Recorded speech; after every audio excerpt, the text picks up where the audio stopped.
الحمد لله نحمده ونستعينه ونستغفره ونؤمن به ونتوكل عليه ونعوذ بالله من شرور أنفسنا ومن سيئات أعمالنا من يهده الله فلا مضل له ومن يضلل فلا هادي له ونشهد أن لا إله إلا الله وحده لا شريك له ونشهد أن سيدنا ونبينا وشفيعنا وحبيبنا ومولانا محمدا عبده ورسوله صلى الله تعالى عليه وعلى آله وأصحابه وبارك وسلم.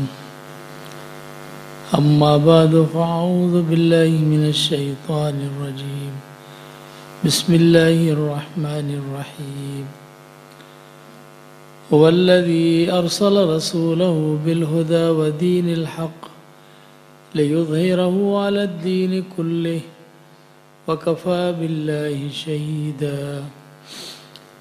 محمد رسول الله والذين معه أشداء على الكفار رحماء بينهم تراهم ركعا سجدا يبتغون فضلا من الله ورضوانا سيماهم في وجوههم من أثر السجود ذلك مثلهم في التوراة ومثلهم في الإنجيل كزرع أخرج شطأه فآزره فاستغلظ فاستوى على سوقه يعجب الزراع ليغيظ بهم الكفار. وعد الله الذين آمنوا وعملوا الصالحات منهم مغفرة وأجرا عظيما. صدق الله العظيم. اللهم صل وسلم وبارك على سيدنا ومولانا محمد وعلى آله وصحبه كما تحب وترضى عدد ما تحب وترضى. میرے محترم برادران اہل سنت والجماعت،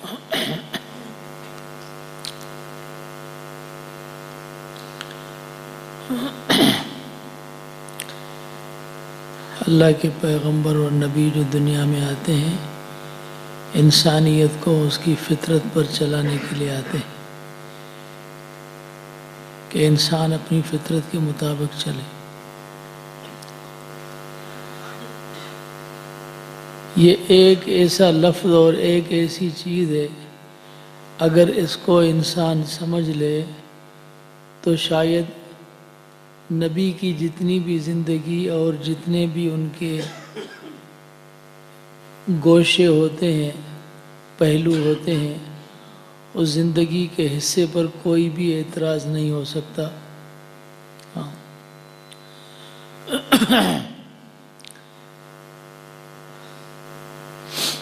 اگر کوئی گھوڑا، اس کی فطرت یہ کہ سواری کو اٹھائے اور منزل تک پہنچائے،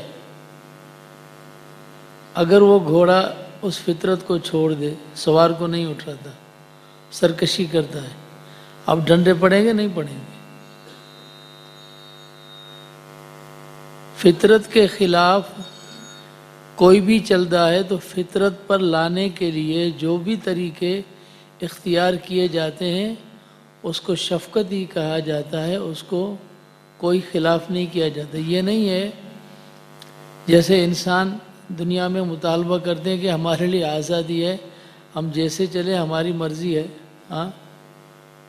تو کیا تمہارے گھر میں اگر بھینسیں، گھوڑے، گدھے، اونٹ اگر ہو، وہ اگر احتجاج کریں کہ ہماری آزادی، ہمیں اپنی مرضی پر چلنے دو، تم ان کو چھوڑو گے؟ تم نے بھینسوں کو پیدا تو نہیں کیا، اونٹوں کو پیدا تو نہیں کیا، تم نے گھوڑوں کو پیدا تو نہیں کیا، صرف یہ کہ تم اس کو گھاس دیتے ہو اور پیسے دے کر گھر میں اس کو لائے ہو اور پالے ہوئے تو نے اپنی سواری کے لیے، دودھ کے لیے، بچے دینے کے لیے تو نے اس کو رکھا ہوا ہے. وہ چیز جس کو تو نے پیدا نہیں کیا، تھوڑا سا خرچہ کر کے اس کو گھر میں لا کے رکھا ہوا ہے، جب وہ اپنی فطرت کے خلاف چلتی ہے اور اپنی آزادی کی بات کرتی ہے تو اس کو فطرت پر لانے کے لیے کتنی کوشش اور محنت کرتا ہے، اور تو کہتا ہے کہ یہ سرکش ہے، اس کو ٹھیک کرنا ہے، اور ڈنڈے بھی استعمال کرتا ہے اور کئی طریقے استعمال کرتا ہے۔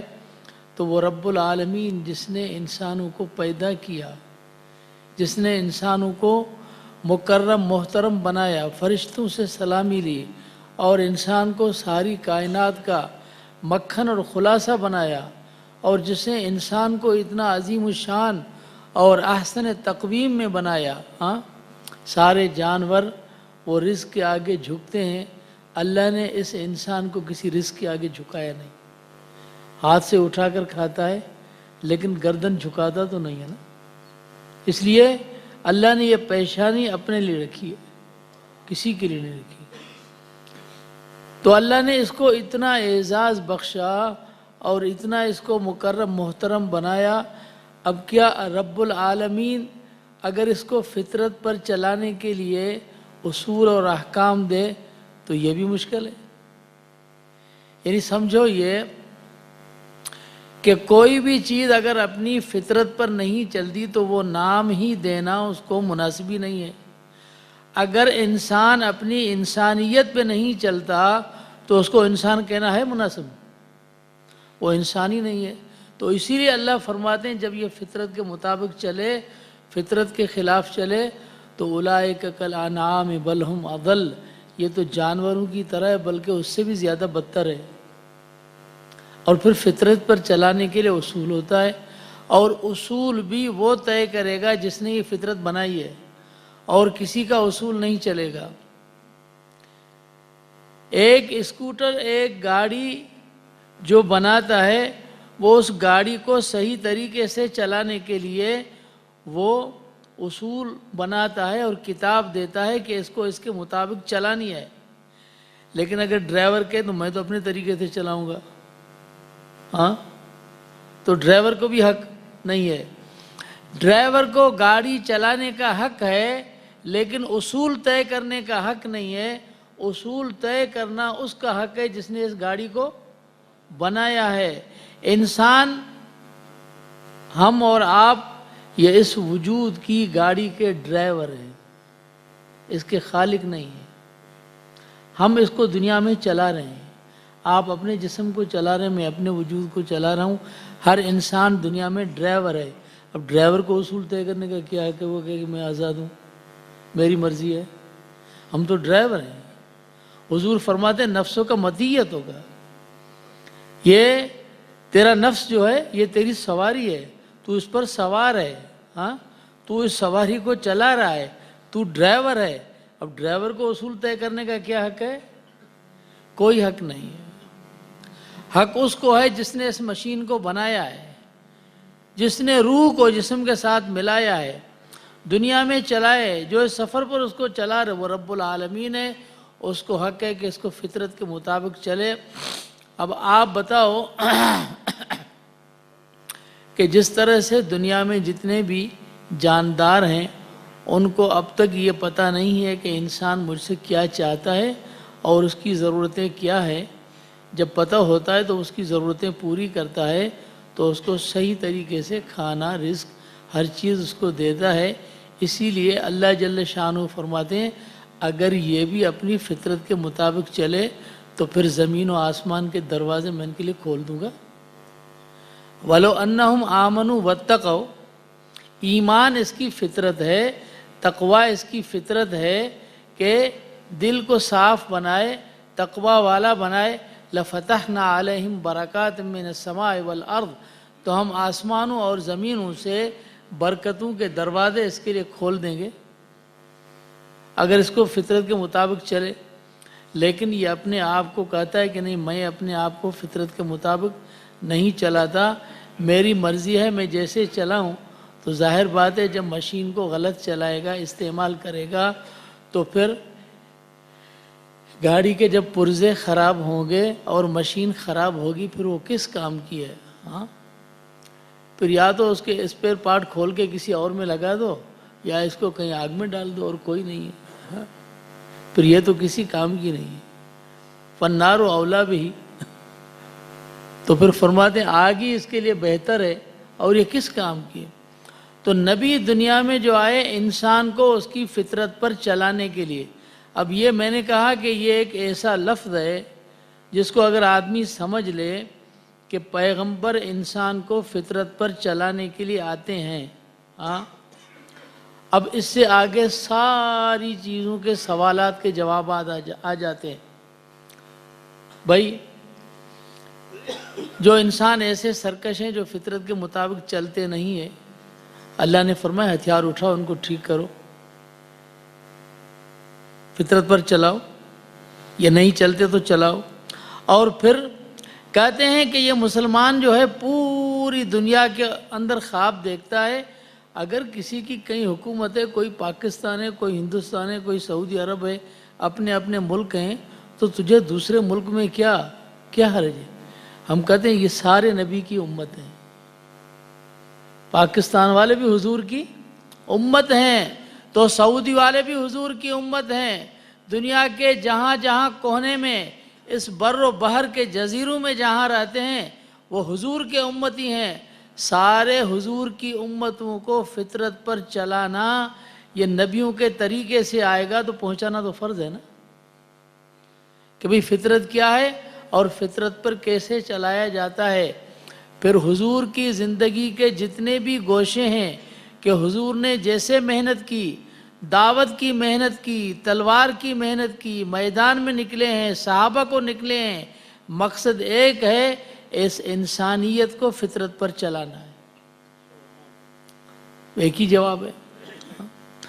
اب جب انسان کو فطرت پر چلانا ہے تو ساری دنیا کے انسانوں کو فطرت پر چلانا ہے، یورپ والوں کو بھی چلانا ہے.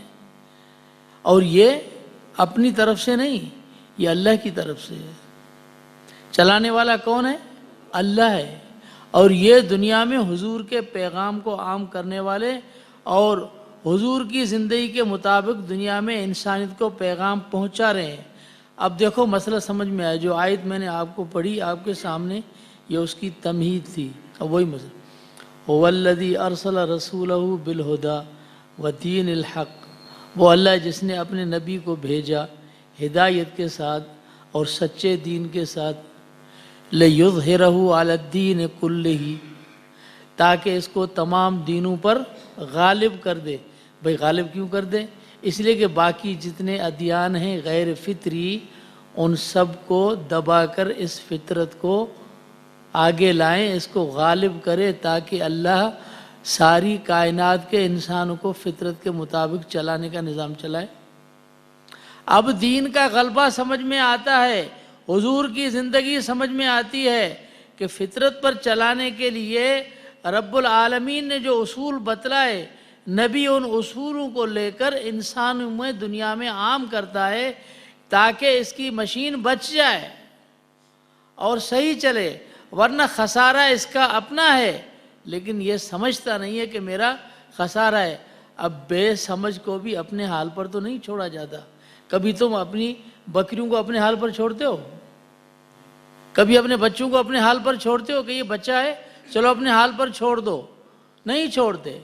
تم اپنے ایک گھر میں کہتے ہو کہ یہ بچے میرے اصول پر میرے طریقے پر چلیں گے تو یہ بچے پرورش پائیں گے، بڑے ہوں گے تو پھر صحیح بنیں گے. جب تم اپنے گھر میں یہ چاہتے ہو، اللہ اپنے اس گھر میں چاہتا ہے تو پھر اللہ پر اعتراض تھا معاذ اللہ، اور اس کی مرضی ہے. ہم تو کون ہوتے ہیں؟ ہم تو اس بچوں کے ظاہری دنیا میں سبب میں ہیں، ورنہ یہ بچے اور ہم اور تم سب کے پیدا کرنے والے تو اللہ ہیں. تو حق تو اس کو ہے کہ وہ قانون مقرر کرے. ہمیں قانون اور اصول بنانے کا کوئی بھی حق نہیں ہے. یہی ہے انسان کو فطرت پر چلانے کے لیے نبی آئے. اب نبی کس لیے آتے ہیں؟ انسان کو انسان بنانے کے لیے. بھئی اب یہ بات تو سمجھ میں کسی کو نہیں آتی، بعض کو آتی ہے بعض میں نہیں آتی کہ نبی آتے ہیں کلمہ پڑھانے کے لیے. ٹھیک ہے، اب کہتے جی ہم تو کلمہ نہیں پڑھتے. بھئی آپ ایک بات سمجھ لو کہ اگر نبی آتے ہیں انسان کو انسان بنانے کے لیے کہ جو تم ہو وہ بن جاؤ، انسان تو ہو نا، تو انسان بن جاؤ۔ اب اس میں کون دنیا میں اعتراض کرتا ہے؟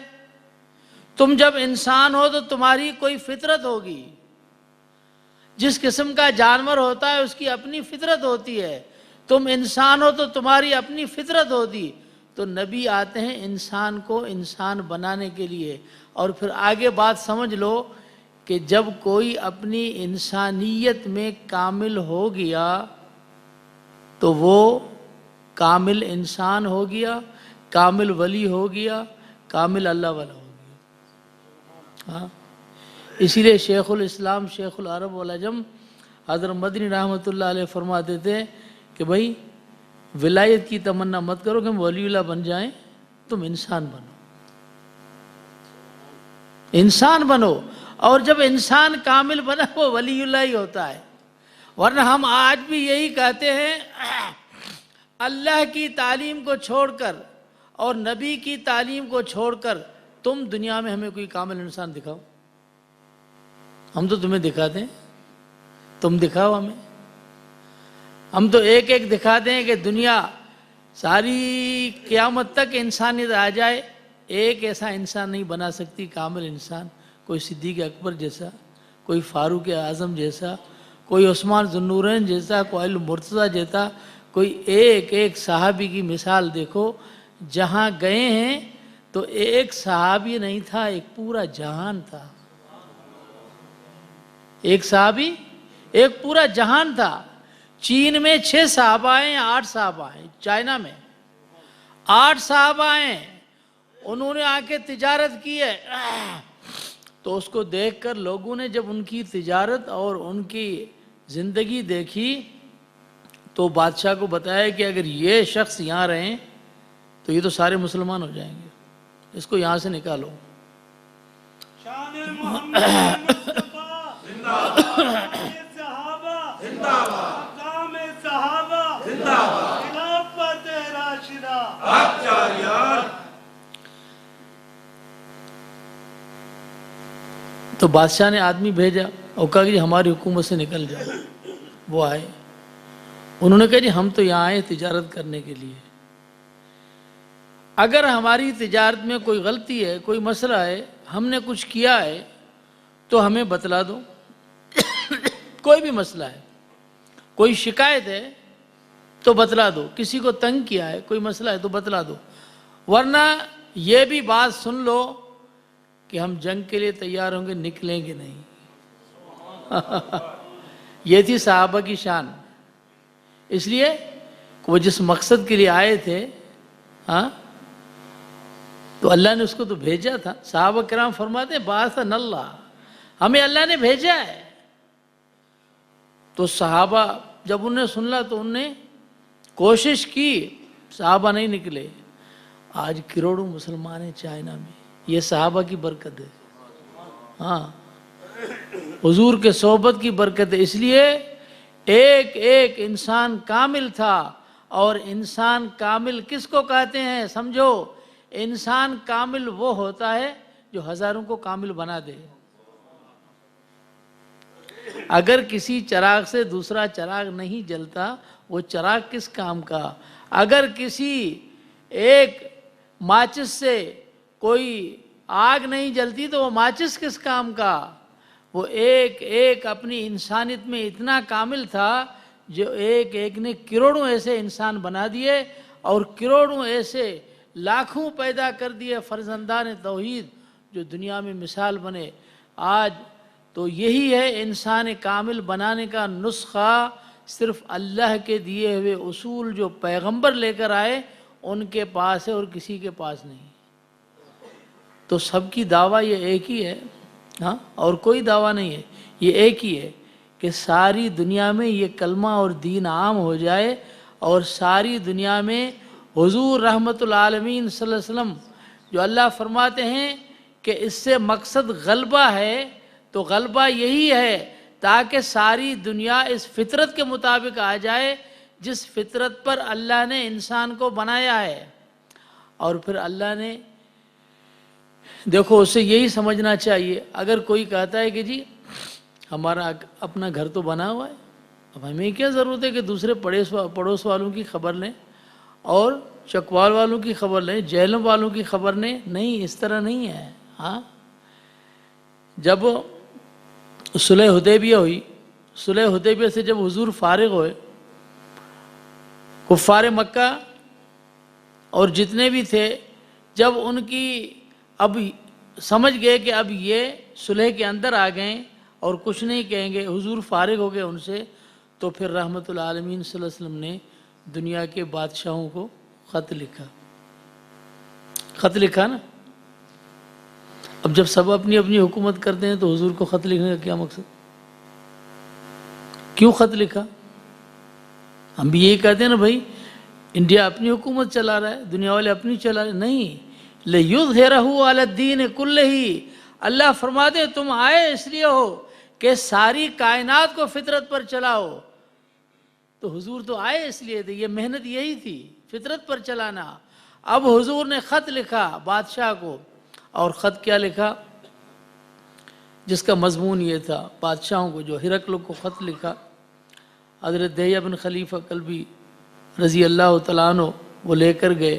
اس خط کا مضمون یہ تھا: بسم اللہ الرحمن الرحیم، من محمد عبداللہ ورسولہ الی ہرقل عظیم الروم، سلام علی من اتبع الہدی، اما بعد فانی ادعوک بداعیۃ الاسلام، اسلم تسلم واسلم یؤتک اللہ اجرک مرتین، فان تولیت فانما علیک اثم الیریسیین، ویا اہل الکتاب تعالوا الی کلمۃ سواء بیننا وبینکم الا نعبد الا اللہ ولا نشرک بہ شیئا ولا يتخذ بعضنا بعضا اربابا من دون اللہ فان تولوا فقولوا اشہدوا بأننا مسلمون والسلام۔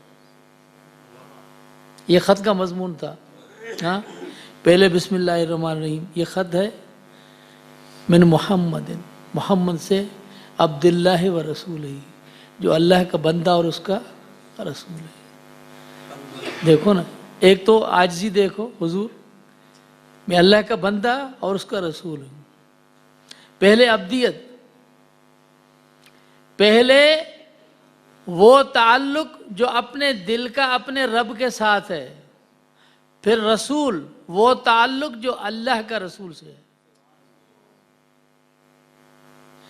پہلے عبداللہ میں حضور نے بتایا کہ میں اللہ کا ہوں، ہاں، پھر رسول میں بتایا کہ وہ اللہ میرے ہیں۔ عبداللہ و رسول ہے، میں اللہ کا بندہ ہوں، میں اسی کا کھاتا ہوں، اسی کا پیتا ہوں، اسی نے مجھے پیدا کیا، میں اس کا بندہ ہوں۔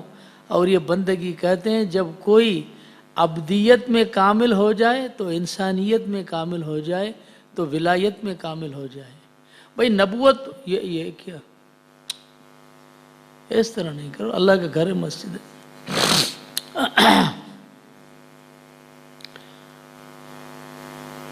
باقی نبوت تو عہدہ ہے، ہاں، سارے صحابہ تھے نا، سارے عبدیت میں کامل تھے، ولایت میں کامل تھے، شرف صحبت میں کامل تھے۔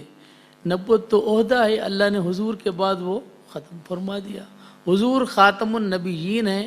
خاتم النبیین کے مطلب یہ نہیں کہ حضور آخری پیغمبر ہیں، ہاں، خاتم النبیین کے معنی حضور قیامت تک نبی ہیں۔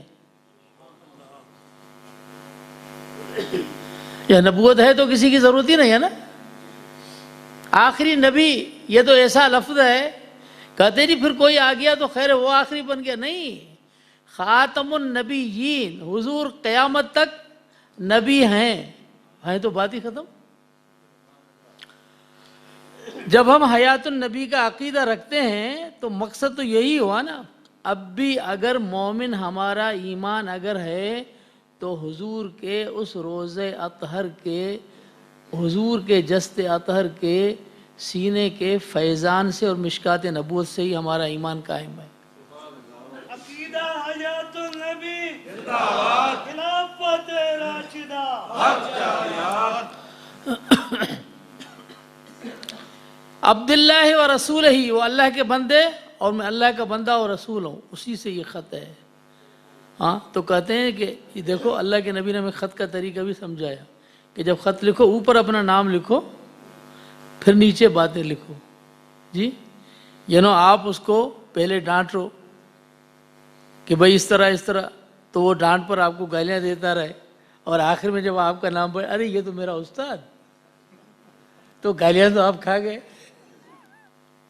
اس لیے پہلے اپنا نام لکھو تاکہ اس کو پتہ چلے کہ یہ خط لکھنے والا کون ہے، تو آگے اپنے اس اعتبار سے وہ سلوک کرے گا. الہ ہرقل عظیم الروم، حضور نے اس کی دل جوئی کے لیے اس کو لکھا عظیم الروم، روم کا بڑا، تو واقعی روم کا بڑا تھا وہ. سلام علی من اتبع الہدی، ہاں سلامتی اس پر جس نے ہدایت کی تابع داری کی. اس میں اشارہ ہے کہ تم ہدایت پر نہیں ہو.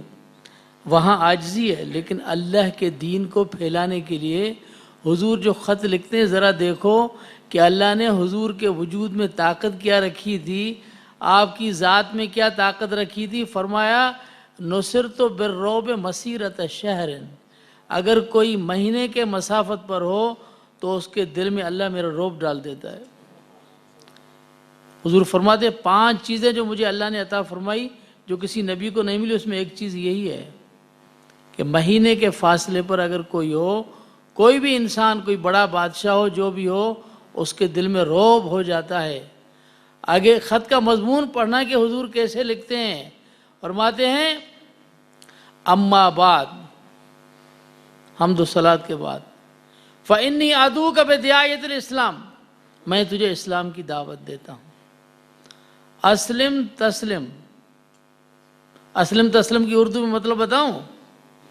ہاں سدھر جاؤ، سمجھ لو. یہ کوئی یہ بات سمجھے کہ اتنے سے مدینے میں رہ کر کوئی روما کی طاقت کو اور کسرا کی قوتوں کو للکار رہا ہے. یہ بھی کوئی دیکھے تو صحیح نا. حضور اللہ نے جب نبی کو بنایا فطرت پر انسان کو چلانے کے لیے، تو حضور نے اپنا خط جو لکھا اس خط میں سب کچھ لکھ دیا. اس لیے کسرا میں جو سرکشی تھی اس نے خط کو پھاڑا، لیکن روما تو سمجھتا تھا کہ یہ نبی ہے، پیغمبر، آخر خاتم الزمان نبی ہے، اس لیے اس کے خط کو عزت دیں گے تو بچیں گے، نہیں تو تباہی آئے گی.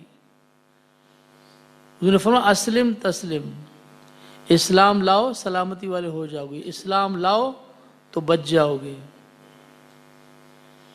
واسلم یہ دھمکی ہے، یہ دھمکی ہے، اور دھمکی بھی بہت بڑی، لیکن مقصد یہی ہے کہ حضور نے صرف کوئی یہ نہ سمجھو کہ مدینے کے اوپر محنت کی ہے، پوری کائنات پر لِیُظْہِرَہُ عَلَى الدِّینِ کُلِّہ، دین کو سارے دینوں پر غالب بنانا. وَيَكُونَ الدِّینُ كُلُّهُ لِلَّهِ، عبادت ایک اللہ کی ہو پوری کائنات میں، صرف ایک جگہ نہیں.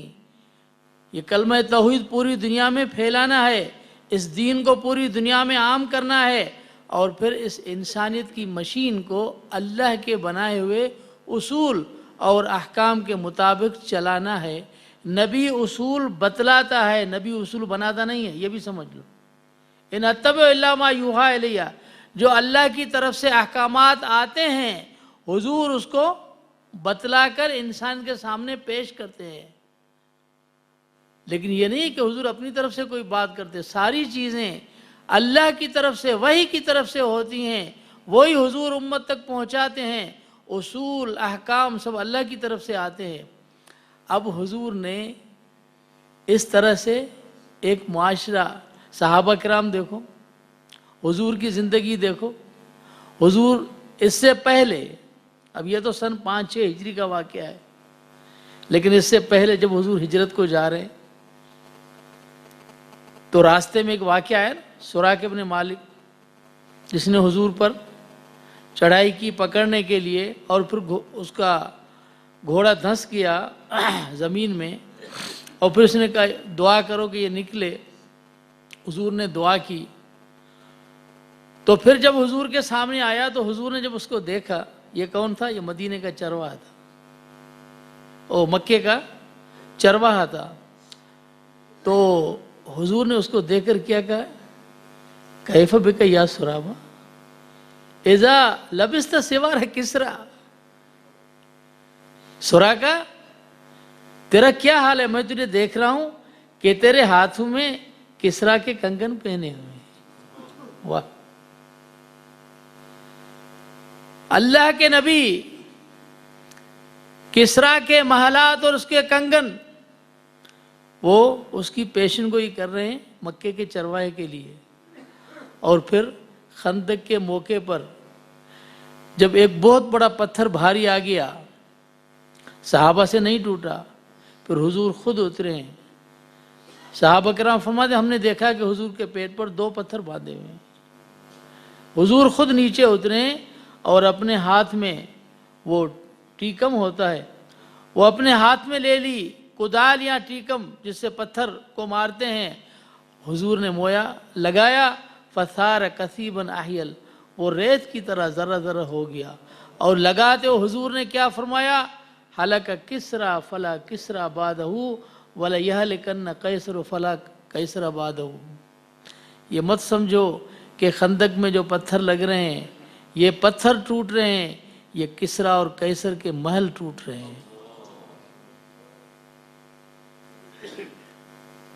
تو نبی کو اللہ پوری کائنات کے اوپر غالب بنانے کے لیے بھیجتا ہے، پیغمبر کو پوری دنیا کے انسان کو فطرت پر چلانے کے لیے بھیجتا ہے، اور نبی کا پیغام یہی ہوتا ہے کہ ساری کائنات ایک حکومت، ایک نظام، ایک اللہ کے قانون کے ماتحت چلے تاکہ فطرت کے مطابق آ جائے، ورنہ دنیا میں نہ امن آ سکتا ہے، نہ چین آ سکتا ہے، کبھی نہیں آ سکتا۔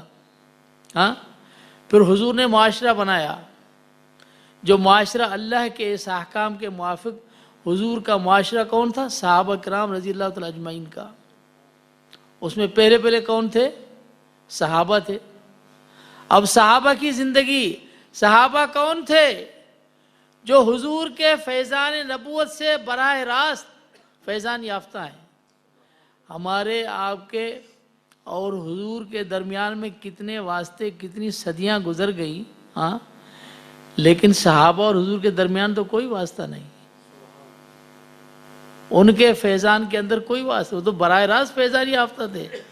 تو ہمارے حضرت اقدس رحمۃ اللہ علیہ فرماتے تھے کہ صحابہ کرام وہ تھے جنہوں نے امام الانبیاء کے جلوے اپنی ان آنکھوں سے دیکھے، ہاں، ان آنکھوں سے، تو کتنے شان والے ہوں گے۔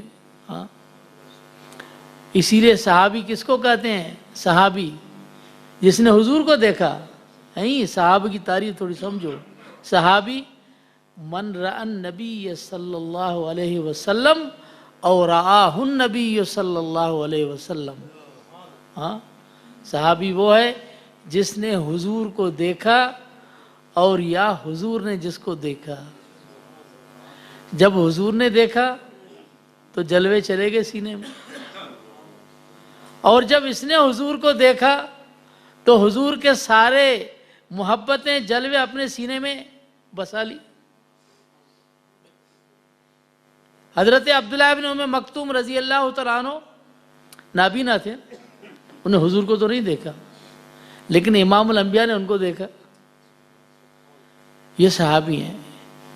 جب آفتاب نبوت کی شعائیں سینے میں گئیں، وہ منور ہوا اور روشن ہوا، اللہ نے انسان کو فطرت پر چلانے کے لیے جو طریقہ رکھا ہے وہی سینے کے فیض سے رکھا ہے، دماغ سے نہیں رکھا کہ کوئی آدمی یہ جو تقریر ہے نا، یہ تقریر مت سمجھو، بیان مت سمجھو، ایک ہی چیز سمجھ میں آ جائے سب سے بڑی اچھی ہے اور بہتر ہے۔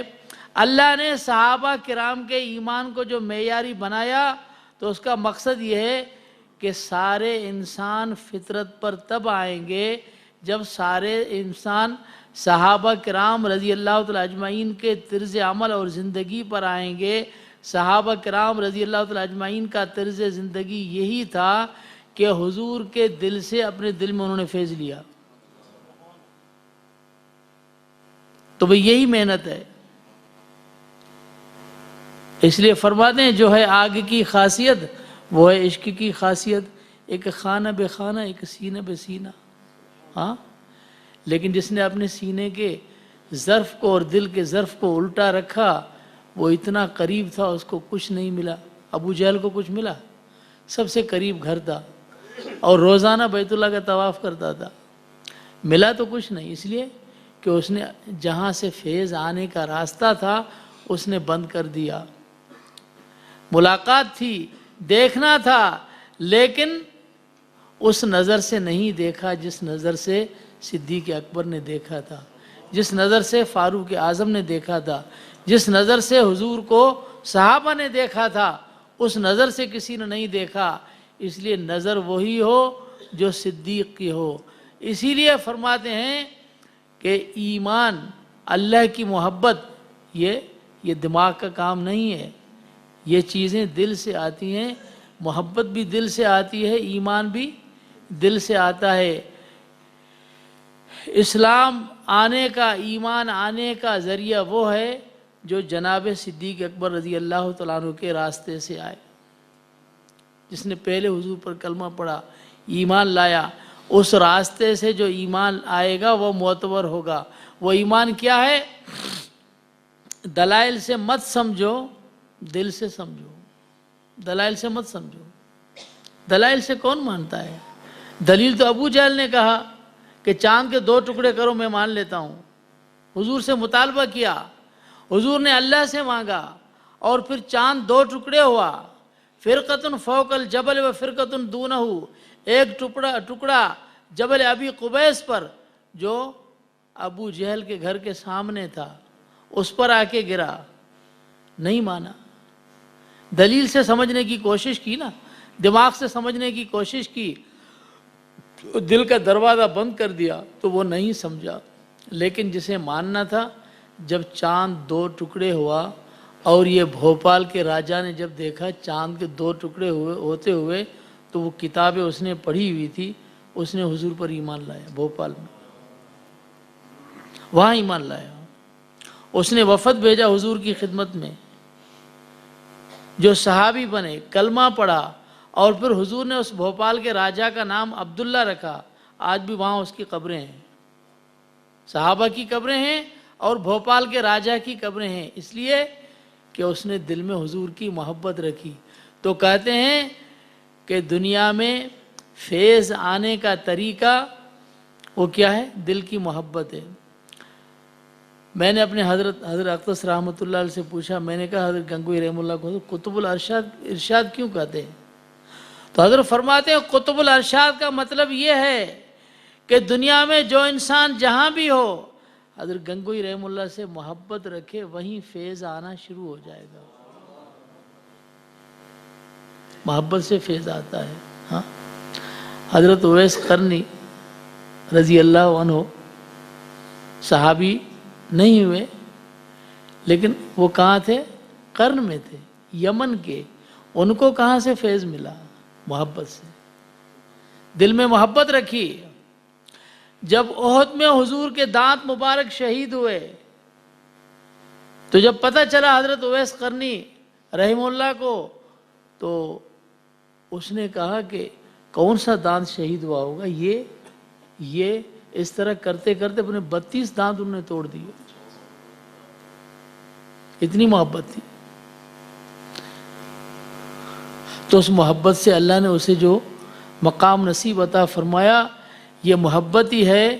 اسی لیے اللہ نے قرآن میں کیا فرمایا؟ صبغۃ اللہ ومن احسن من اللہ صبغہ ونحن له عابدون. زبان سے صرف دعویٰ مت کرو، زبان کی بات مت کرو، بلکہ اللہ کے رنگ میں پورے رنگ جاؤ. اللہ کا رنگ کیا ہے؟ اللہ کی محبت میں رنگ جاؤ، اللہ کی محبت میں دیوانے ہو جاؤ. حضور کو کیسے محبت تھی اور شان عبدیت کیسے تھی کہ طائف میں پتھر برس پڑے امام الانبیاء پر. فرشتے دیکھ رہے ہیں، زمین و آسمان دیکھ رہا ہے، عرش عظیم دیکھ رہا ہے، اور ساری کائنات کے اللہ کے آخری نبی اس پر پتھر برس رہے ہیں. لیکن امام الانبیاء کی کیفیت کیا ہے؟ دعا کر رہے ہیں، اللہم ان لم تکن ساخطا علی فلا ابالی. اے اللہ اگر تو ناراض نہ ہو مجھے کوئی پرواہ نہیں. یہ ہے شان عبدیت. اسی سے مقام ملتا ہے بندے کو، اور اسی سے انسان کامل بنتا ہے جب عبدیت میں آئے. اور انسان کی یہ مشین خلاف فطرت چلنے کا واحد ایک علامت کیا ہوتی ہے؟ ایک علامت میں بتلاتا ہوں آپ کو، باقی نہیں بتلاتا. وہ علامت اگر اپنے اندر آ جائے تو پھر سمجھ لو کہ یہ مشین خلاف فطرت جا رہی ہے اور کہیں بھی نقصان میں جائے گی، یعنی بنانے والے کے اصول کے خلاف چل رہی ہے. وہ کون سا ہے؟ جب دیکھو کہ میرے اندر تکبر آ گیا ہے، انا آ گئی ہے، سمجھو یہ فطرت کے خلاف چل رہی ہے. تکبر بنانے والے کی صفت ہے، ہماری نہیں ہے. ہاں، ہماری صفت، ہم مٹی سے بنے ہوئے ہیں، ہماری صفت نیچے آنا ہے، تکبر نہیں ہے. ہاں، حدیث میں ہے، اللہ فرماتے ہیں، حدیث قدسی ہے اور اتنا سخت اعلان ہے کہ برداشت سے باہر ہے. اللہ فرماتے ہیں، من تجبر قسمتہ، من تجبر قسمتہ، جو تکبر کرے، اپنے آپ کو بڑا سمجھے، میں اس کی گردن توڑ دیتا ہوں. اللہ کو اتنا ناپسند ہے. ان الذین یستکبرون عن عبادتی سیدخلون جہنم داخرین. تکبر اللہ کو ناپسند ہے. یہ انسان جب انا میں آ جائے اور اس کے اندر میں آ جائے، انا آ جائے، تکبر آ جائے، یہ چیز اللہ کو ناپسند ہے. اور جب نبی آتے ہیں تو پیغمبر انسان کو فطرت پر چلاتے ہیں، اس کو تواضع کے اندر رکھتے ہیں. ہاں، تواضع دیکھنے، حضور کی شان دیکھو، اور صدیق اکبر رضی اللہ تعالیٰ عنہ کی شان دیکھو. صحابہ کرام فرماتے ہیں کہ ہم نے حضور کی تواضع دیکھی، لیکن اس وقت جب نبوت اور بادشاہت کے تقاضے جب آپس میں تقابل ہوتا ہے، پھر پتہ چلتا ہے کہ نبوت کیا ہے اور بادشاہت کیا ہے. اللہ فرماتے ہیں، ان الملوک اذا دخلوا قریۃ افسدوها وجعلوا عزت اہلها اذلہ. جب بادشاہ کسی گاؤں میں آتے ہیں تو وہاں فساد پھیلاتے ہیں، عزت والوں کو ذلیل بناتے ہیں، عزتیں لوٹتے ہیں اور ان کو تاراج کرتے ہیں. لیکن ایک پیغمبر، ایک نبی 1000 قدسی جماعت کے ساتھ مکہ شریف میں فاتحانہ انداز میں داخل ہو رہے ہیں کہ صحابہ بتلاتے ہیں اور کہتے ہیں، جب حضور مکہ شریف میں داخل ہو رہے ہیں تو ہم نے دیکھا تو ہم اندازہ اور فیصلہ نہیں کر سکے کہ رحمت العالمین صلی اللہ علیہ وسلم کی اونٹنی کی گردن زیادہ نیچے یا حضور کی گردن نیچے. اور کسی نے صرف اتنا کہہ دیا، الیوم یوم الملحمہ، الیوم تستحل فیہ الکعبہ. آج جنگ کا دن ہے، آج کعبے میں جنگ حلال ہوگی تو ہم اپنا انتقام لیں گے. صحابہ کے ساتھ جو زیادتیاں ہوئی تو انہوں نے کہا ہم اپنا انتقام لیں گے. حضور نے سن لیا اور رحمت العالمین صلی اللہ علیہ وسلم کی رحمت والی شان جوش میں آئی. حضور فرماتے ہیں، الیوم یوم المرحمہ الیوم تکسا فی الکعبہ. آج رحمت کا دن ہے، آج کعبے کو چادر پہنائی جائے گی، عزت کی جائے گی، آج جنگ نہیں ہوگی. کتنی بڑی بات ہے. یہ ہوتی ہے نبوت، شان نبوت. اور پھر اب حضور کی زندگی دیکھیں، صحابہ کرام کی زندگی دیکھیں، یہ معاشرہ، یہ زندگی، یہ پورا ہمارے لیے مثال ہے. اسی نہج پر ایمان کا ہونا، اسی طریقے سے ایمان کا ہونا. اسی لیے ایک چیز صرف سمجھنی چاہیے کہ ہم آج بھی اگر اپنے آپ کو اللہ کے اصول کے مطابق اور فطرت کے مطابق چلانا چاہتے ہیں، اور ہم چلنا چاہتے ہیں جس سے انسان بنتا ہے، تو ہمارے معاشرے کی مثال وہ بنانی پڑے گی جو صحابہ کرام کے زمانے کی تھی. ہمارے پاس صحابہ کرام کے سوا کوئی اور چیز ہے ہی نہیں، صرف صحابہ ہے. ہاں، استاد کو پرکھنا ہو تو کس کو دیکھا جاتا ہے؟ شاگردوں کو دیکھا جاتا ہے نا.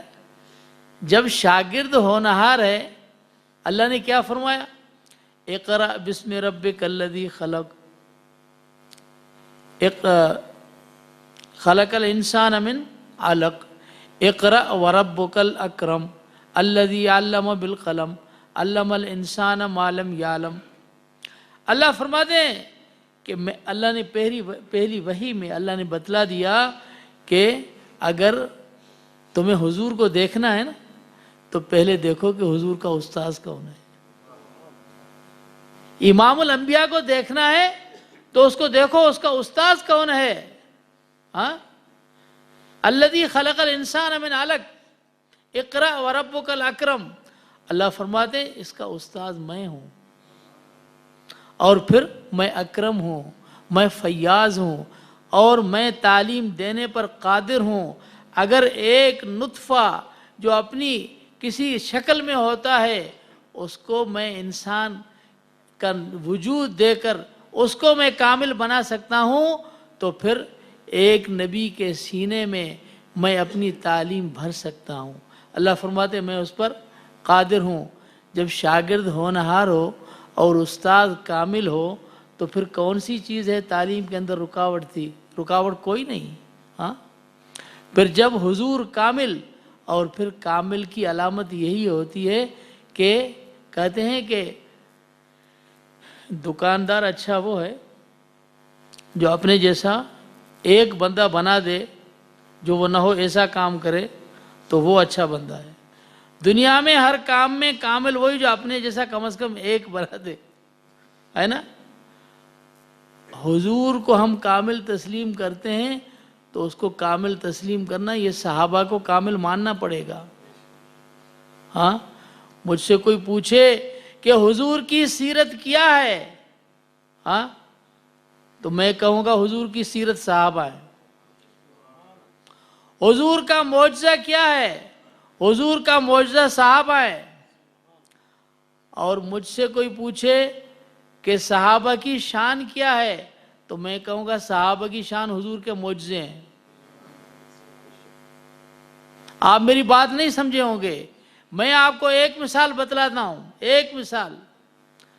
حضور ممبر پر تشریف فرمائے مسجد نبوی میں، جب تک ممبر نہیں بنا تو حضور استوانِ حنانہ کے ساتھ ٹریک لگا کر اور پھر خطبہ فرمایا کرتے تھے۔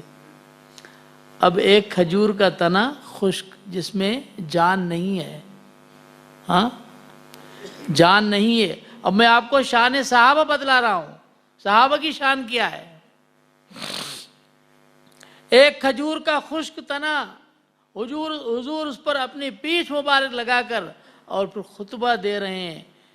جب وہ فراق میں اور جب ممبر بن گیا، حضور ممبر پر تشریف فرما ہے، تو اس کی ایسی آہیں اور سسکیاں لگتی ہیں جیسے بچہ اگر ماں سے جدا ہو جائے اور اسے رونے کی آوازیں، ایسے رونے کی آوازیں آ رہی ہیں۔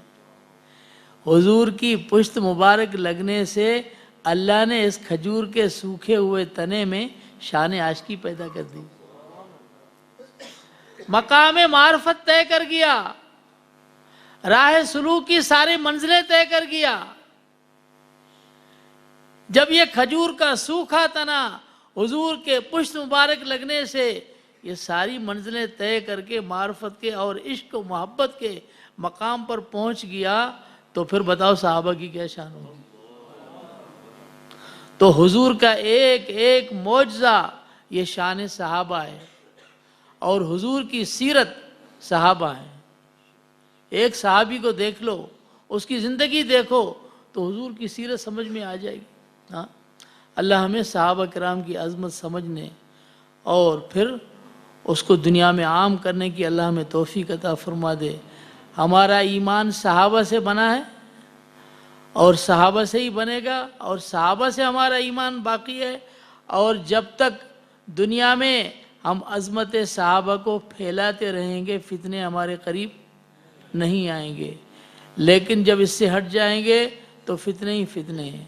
اللہ ہمارے سینوں کو صحابہ کرام کی عظمت سے بھر دے۔ آخر دعوانا الحمدللہ رب العالمین۔ اب کیا ہے؟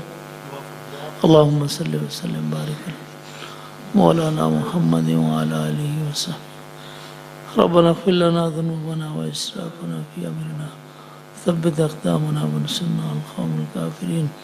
تغفر اللہم تغفر ذنبا یدرک اللہ۔ اللہم اغفر لنا ولوالدینا ولاساتذتنا ولمشایخنا ولاخواننا ولجميع المؤمنين والمؤمنات المسلمين والمسلمات الأحياء منهم والأموات الذين قريب اللهم اشف جميع مرضانا واكس حوائجنا واكفنا في جميع مهماتنا. اللهم اختم بالصالحات اعمالنا بجاه النبي الكريم وصلى الله تعالى على خير خلقه سيدنا ومولانا محمد وعلى آله وأصحابه أجمعين برحمتك لا إله إلا الله.